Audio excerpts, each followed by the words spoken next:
Hola de nuevo chicos, vamos a continuar con el tema del romanticismo, pero ahora vamos a abordar las características principales de este género.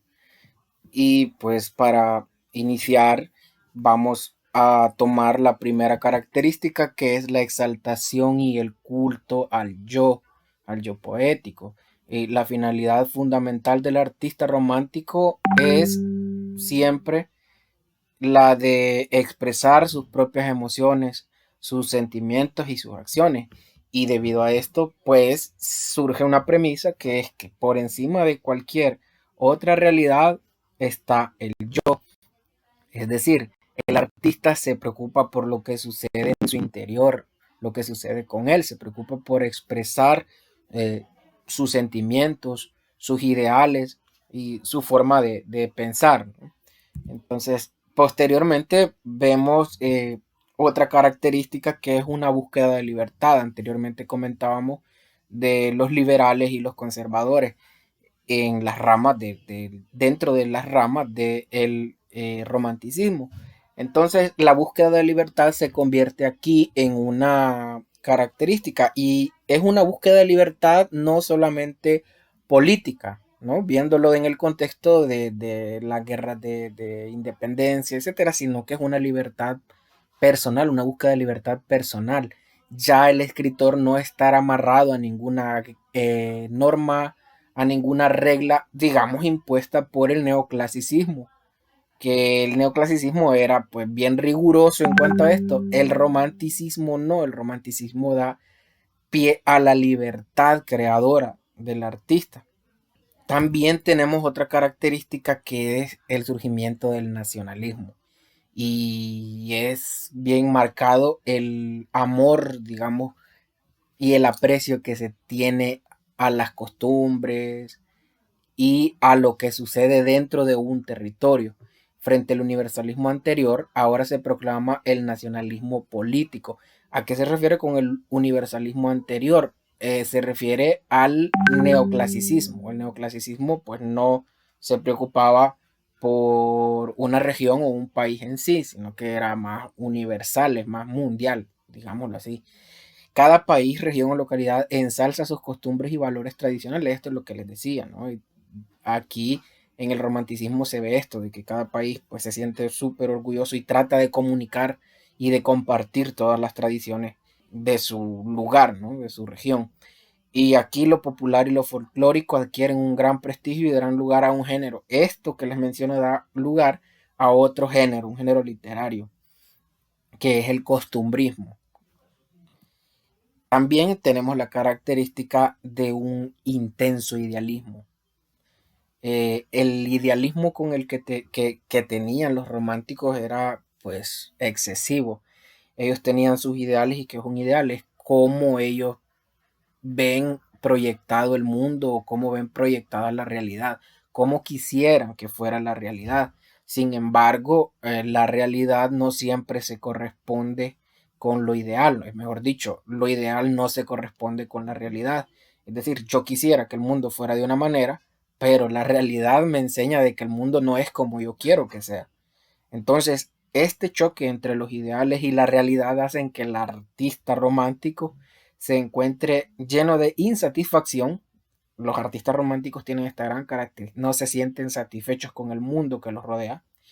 También tienen un sentimiento de vacío y soledad, se sienten vacíos, solos, y pues se encierran estos sentimientos, los encierran en la melancolía, en el pesimismo, en la desesperación ante una imposibilidad de lograr la felicidad en una sociedad con la que está en desacuerdo. Es decir, los románticos no están de acuerdo con la sociedad, y este les impide sentirse felices. Y ojo con esto, porque muchas veces estos sentimientos negativos llevaron a los autores románticos a tomar la decisión de acabar con su vida, es decir, de suicidarse. Lo tomaban así, tan a pecho. Y este fenómeno, que ocurrió en un periodo del romanticismo, se le conoce como mal del siglo. A esto de que lo llevaba al suicidio, a estos sentimientos, pues se le conoce como mal del siglo. También vamos a encontrar en el romanticismo la característica de la importancia exagerada por la naturaleza como telón de fondo, es decir, les importa en gran manera la naturaleza. Y esta naturaleza romántica no es una naturaleza apacible, digámoslo, sino que es una naturaleza indomable e imponente. Y pues el ser humano se siente dominado e hipnotizado por esta naturaleza. Y aquí es donde el ser humano reconoce sus limitaciones.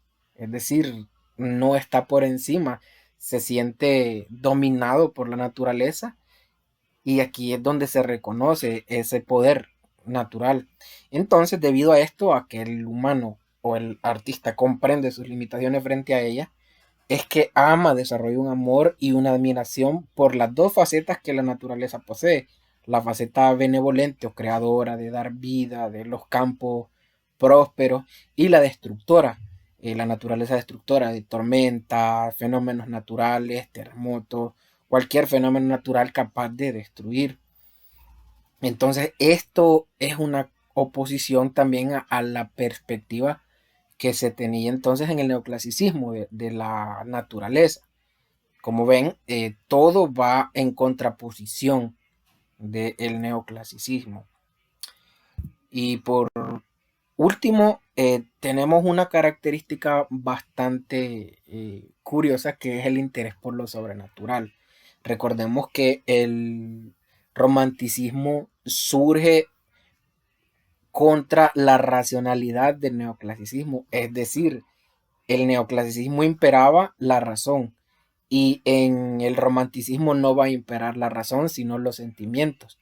En el neoclasicismo era razón sobre sentimientos y ahora en el romanticismo es sentimientos sobre razón. Entonces, al no enfocarse en la razón, pues da paso a lo irracional, a lo sobrenatural, a lo que no tiene ninguna explicación. Entonces aquí los románticos adquieren una fascinación por narrar historias que tienen como escenario central lugares lejanos y místicos, ya sean existentes o no existentes, y también con una mezcla de personajes humanos y fantásticos. Todo esto pues obedeciendo a la nueva libertad creadora, a ya no tener un régimen de cómo escribir, de qué escribir, por qué escribir.